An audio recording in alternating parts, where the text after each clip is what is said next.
on the one hand, you have the United States now talking about possibly freezing the conflict. And then you have, on the other hand, even people like Joseph Borrell, Jungle Joseph, as I like to call him, and I like folks that with phrase Duran from calls it. Alex. Yeah. Yeah, Alex over the Duran. Definitely credit him for that one. But he is saying that, oh, well, Ukraine, the only thing we can do now is to push for full Ukrainian victory, meaning taking back all territories, even, Crimea, of course, is probably the hottest debated territory out of that conclusion. But I guess the point is it seems like there's some differences here. And you said Ursula von der Leyen opposes a ceasefire, unsurprising there.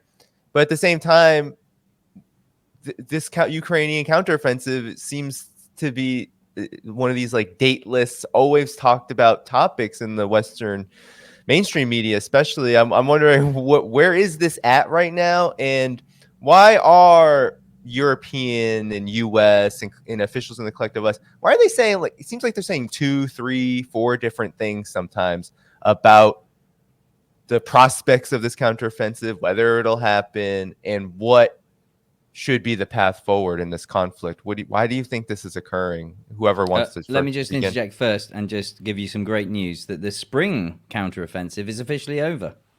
Fantastic stuff. So now it's the summer counteroffensive. So the spring, we enjoyed the spring counteroffensive, whatever that was. Andrei Murorochko, who I interviewed in Lugansk, I believe he was right. Now, obviously, time has proven him correct. That for certainly the spring offensive, that was a purely propaganda one. That was just an information war one. Prigozhin himself did warn about this. He did say that there was an imminent counteroffensive. So you can't really lay sort of all the, not blame, but all the speculation and all the hype on Ukraine, because Yevgeny Prigozhin played his role. And say what you will about his character and his antics recently. But yeah, I have to acknowledge that. Brian. Well, we remember the same thing happening last year. The fall offensive was supposed to start in spring, and then it was constantly delayed. They had the Kharkov offensive, and then they had the Kherson offensive, and people weren't even sure if the Kherson offensive would even happen. But then eventually it did, and I think this one will eventually happen. When? Who knows? They're obviously delaying for time. Just like last time, they didn't feel like they were prepared. They really weren't prepared when they finally launched it. And I don't think that they will be fully prepared when they launch it this time, no matter how long they wait. We see these strikes by Russian forces on these arms depots, these massive explosions. We already can see that Ukraine cannot afford to lose any ammunition. They don't have any ammunition to spare. The West has no ammunition to spare in terms of replacing all of these quantities being destroyed in these strikes. That obviously is going to impact Ukraine's offensive potential. To what extent, I don't know. I think there will be an offensive. I think you cannot concentrate thousands of troops in a handful of areas along the line of contact and not make some progress. But if you look at Russian defenses, they've built it in layers specifically to give ground. The point is not to hold ground. The point is to destroy the Ukrainian military and to stop the offensive, not in terms of territory, but in terms of the troops that exist carrying out the offensive. This is what they did last time. This is what they will do this time. And I think we could all see, and even the Western media admits that this is pretty much the last chance, because there's nothing left to give Ukraine, nothing in practical terms that they can transfer to the Ukrainians that they can use to carry out any sort of large-scale offensive. So can they perpetuate this conflict for years? I think so. Yes, they can. But in terms of these huge offensives, no. We're looking at one of the last, or the last. I think it is the last major offensive. Yeah, I have to agree with Brian. If I can report things that I've seen on the ground when I was driving to Donetsk, actually, I mentioned it to Master. I said, well, what are they doing over there? As we drove over one of the roads, I looked both to my left and my right, and there was extensive trench digging going on. Huge amounts of wood being piled up, which they were using World War I style to buttress the earth and keep it out. And I said, well, why? And of course, she didn't know at the time, but I said, can you ask the soldiers why they're preparing such extensive defenses if everything's fine? And actually, in I probably shouldn't say this from a propaganda point of view, but it was the fact that the DPR guys said that they don't trust anything. They they fought this for 9 years now, so they are just taking the measures quietly to make extensive defensive fortifications anywhere they deem necessary, and clearly they've got the resources to do it. Whether that's coming from the Russian Federation, I can only speculate, or whether they've managed to appropriate these materials themselves. But there is huge fortification going on, particularly around Donetsk, which is right on the front line, certainly within HIMARS range. Again, I reported that as well. Another point that Brian made there about production capacity. This was an interesting conversation I had today on Zvezda, which was a Russian TV channel. And this actually relates to the very negative effect that even the performance of Storm Shadow missiles is having.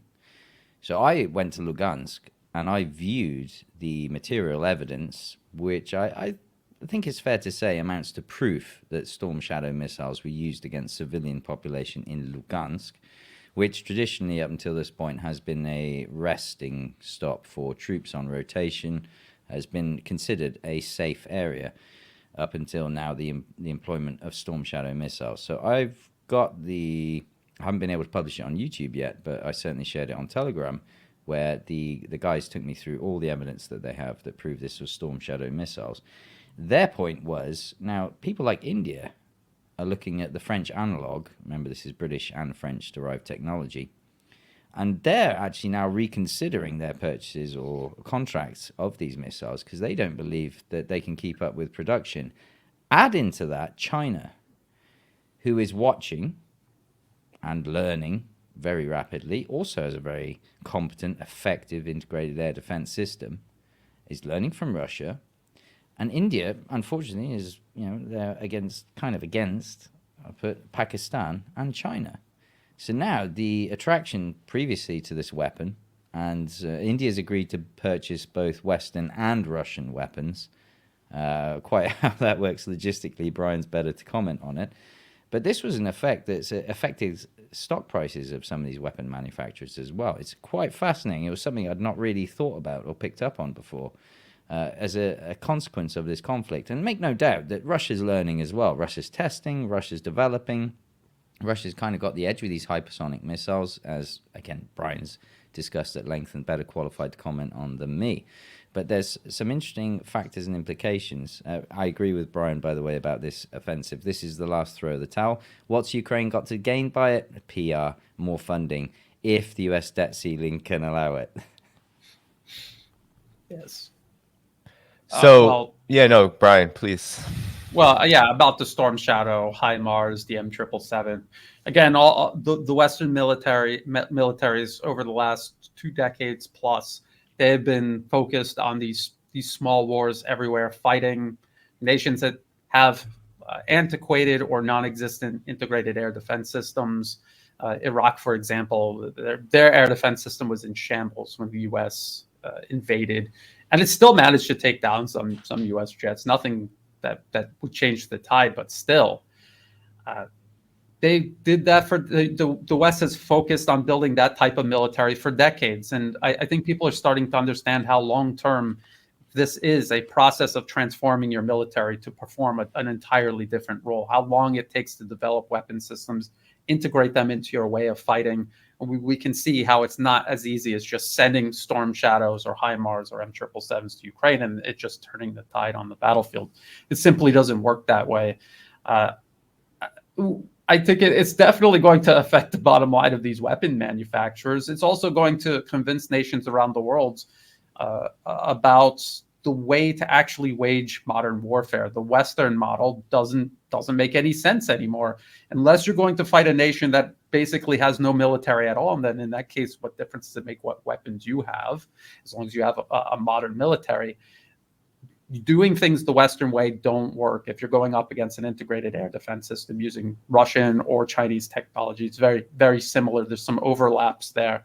It doesn't make any sense. So I think a lot of nations are going to consider this. And I think what the West will do is increase the amount of coercion and bribery that it uses to push its weapons onto other countries, which, to be honest, a lot of countries have these weapons, not because they think they're the best, but because Lockheed, Boeing, Raytheon, they have a budget specifically for bribing and also coercing these nations.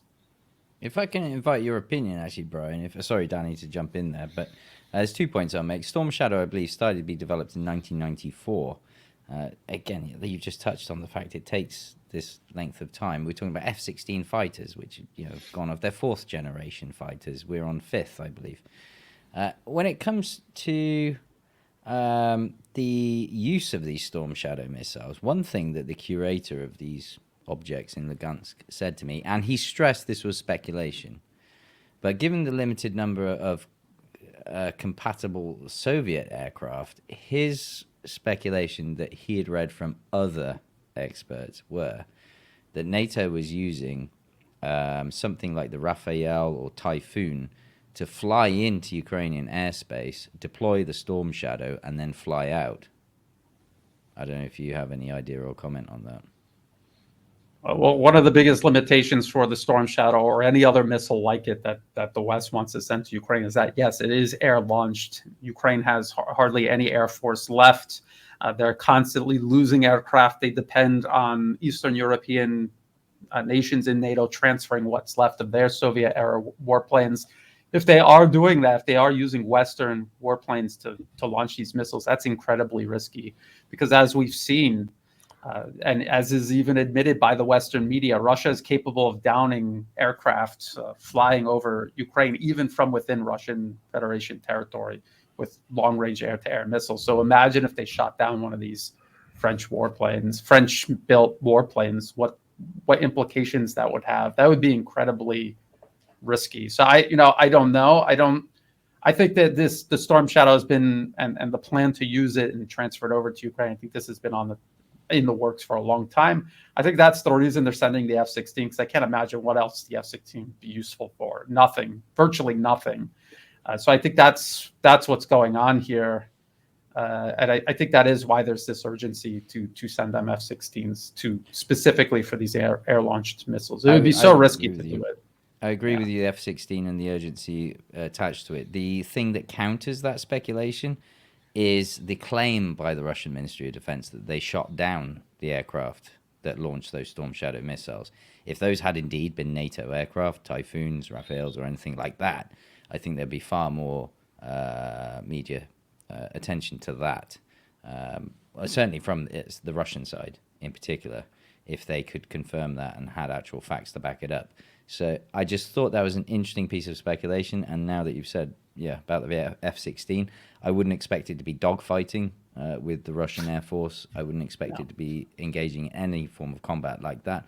I agree with you. I would expect it to be kept at the maximum range possible, fly in, deploy the missiles, and get back to safety ASAP to preserve those aircraft. Because, as others have discussed, Colonel McGregor, among many others, that the people flying these things are not going to be Ukrainian. They're most likely going to be sheep-dipped volunteers. Yeah, agree with that. Well, that would make sense too, because it's a matter of when will these get into use in the conflict? It doesn't seem like they're going to be part of this counteroffensive. Maybe I'm wrong. Perhaps the counteroffensive will happen some fall, winter, who knows? But how effective then will these F-16s be if Russia has the capability of shooting them down? And it seems like, I just take the case of the Netherlands. They don't even want to give up their planes yet. All they want to do is train pilots. So where are these planes actually going? These F-16 fighter jets, where are they going to come from, and when? I don't. I'm confused. I'm always confused by this conversation that happens about weapons pledges and then actual distribution and use. I'll let Brian feel this one first. Okay, so there are several European countries that are getting rid of their F-16s. So basically, they're going to unload them on Ukraine.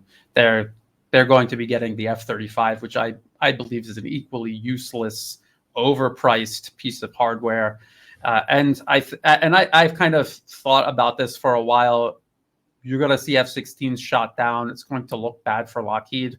But what it's going to do is put pressure allow the U.S. to put pressure on so-called U.S. allies that currently have F-16s and are trying to upgrade their fleets. They will say, look at them getting shot down over Ukraine. It's an old plane, just buy F-35s. And they will make much more money that way with the F-35. They're not going to be sending the F-35 to Ukraine to be shot down, in front of the world. So it might actually work out well for Lockheed. It's not going to help the Ukrainians out at all. They had an air force in February 2022. It was destroyed. It was decimated, and everything that NATO has fed into it since then has been destroyed and decimated. So why do people think that F-16s either piloted by NATO volunteers or by Ukrainians trained to operate it? Why do they think that this is going to turn out any differently? I don't think that it's going to.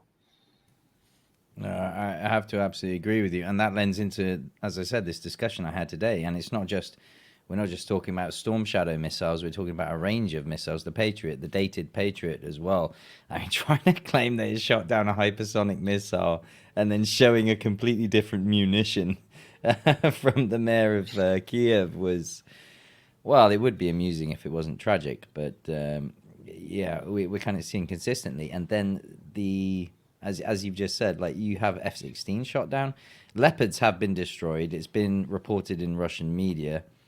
I can't comment further on that.